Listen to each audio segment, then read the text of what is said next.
Les partisans et le numéro du parti TIC Madagascar se sont donné rendez-vous à Fianarantsoa, une rencontre qui entre dans le cadre de la célébration du 20e anniversaire du parti TIC Madagascar et qui s'est coïncidé avec le jour de l'anniversaire du fondateur et président national du parti.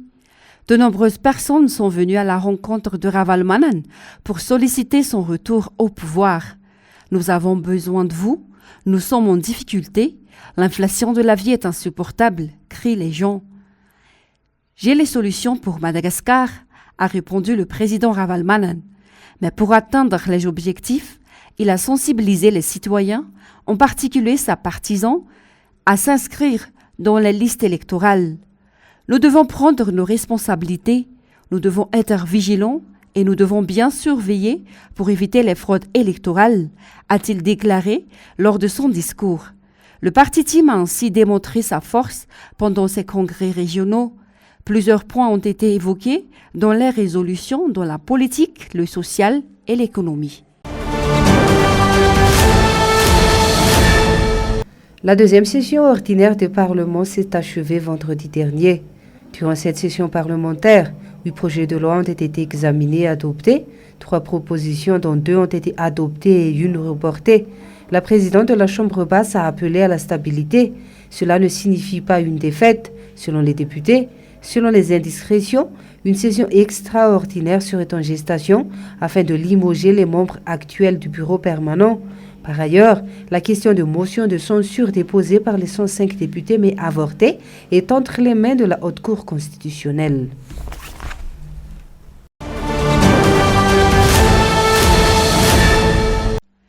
Jeudi 15 décembre, l'émission du chef de l'État dans les affaires de l'Assemblée nationale et la valeur constitutionnelle ou juridique de la déclaration d'un membre du bureau permanent de l'Assemblée nationale sont les fonds de la requête du Haut Conseil de la démocratie et de l'État de droit, le HCDDED.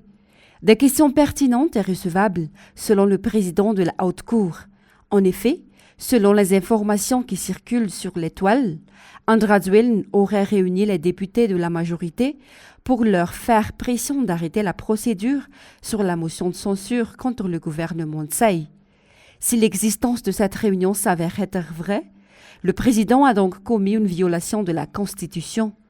L'article 94 de la Constitution stipule qu'il en effet interdit au président de la République de rencontrer directement les députés avec qui il doit communiquer uniquement par lettre écrite qui ne devrait donner lieu à aucun débat.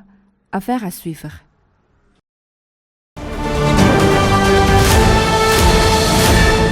Les commentaires sur la motion de censure engagée par l'Assemblée nationale se poursuivent. Le secrétaire général du parti Antuk Politique Amadiou a exprimé aussi son opinion concernant cette affaire mardi dernier. Il y trouve une confusion totale. Si l'on pensait que la demande de démission du Premier ministre pour inertie et manquement à ses missions, une autre revendication surgit. Une revendication qui oblige les parlementaires de retirer leur signature, refusant cette motion de censure. Le secrétaire général du parti politique APM a exprimé sans hésiter que les députés qui ont envisagé de le faire devraient prendre l'avis des peuples qui ont voté pour eux dans les régions où ils ont été élus avant de prendre une quelconque décision. Ce secrétaire général de l'APM a aussi apporté son point de vue concernant la lutte intestine au sein des membres du parti IRD. Une situation qui n'est plus un secret pour tout le monde, sans parler des humiliations qui se sont succédées dans les médias nationaux. C'est le peuple malgache qui récolte toujours la bêtise des partisans du président de la République, souligne encore cet homme politique. Tel un billet de nos retours. Le mandat du président actuel s'achèvera en 2023. Madagascar doit impérativement élire le nouveau locataire Diavelou. On ne peut avoir un vide juridique et en aucun cas une nouvelle transition. La plupart des électeurs appellent à une élection transparente, sans doublon et avec un nouveau président élu et accepté par tous. La population malgache n'arrive plus à vivre la situation, elle survit. Le prix des produits de première nécessité ne cesse d'augmenter chaque jour, chaque semaine, alors que le salaire reste inchangé. Il est très difficile pour les ménages de joindre les deux bouts. À part cela, la corruption est généralisée. Par ailleurs, Les membres de l'exécutif se pavanent ici et là, gaspillant l'argent des contribuables. Madagascar et sa population s'enfoncent de plus en plus dans la pauvreté. Les chiffres de la Banque mondiale en témoignent. Le taux de pauvreté a atteint un nouveau record de 81,9% en 2020, avec 2,15 $ par habitant par jour, selon toujours la Banque mondiale. On ne peut espérer un monde meilleur d'après ce père de famille qui fait du taxi pour subvenir aux besoins de sa famille. Seule une élection et la participation de tous pourraient faire bouger les choses et en mieux. À Madagascar, 70,6% de la population ont moins de 30 ans et 50,7% sont des femmes. Toutefois, cette jeunesse, plus particulièrement les jeunes filles, font face à d'innombrables défis, les empêchant ainsi d'atteindre leur potentiel et de participer activement au développement et aux autres domaines clés tels que la gouvernance démocratique, le leadership politique et la consolidation de la paix. C'est pour ces raisons que le projet OBS Mata, Observatoire des jeunes citoyens, engagé pour une gouvernance plus inclusive, efficace et apaisée, a été créé. Un projet qui vise à renforcer les capacités de leadership des jeunes pour devenir des promoteurs de la paix. Ce projet a fait un grand pas en dotant les jeunes des outils et compétences fondamentaux pour y répondre.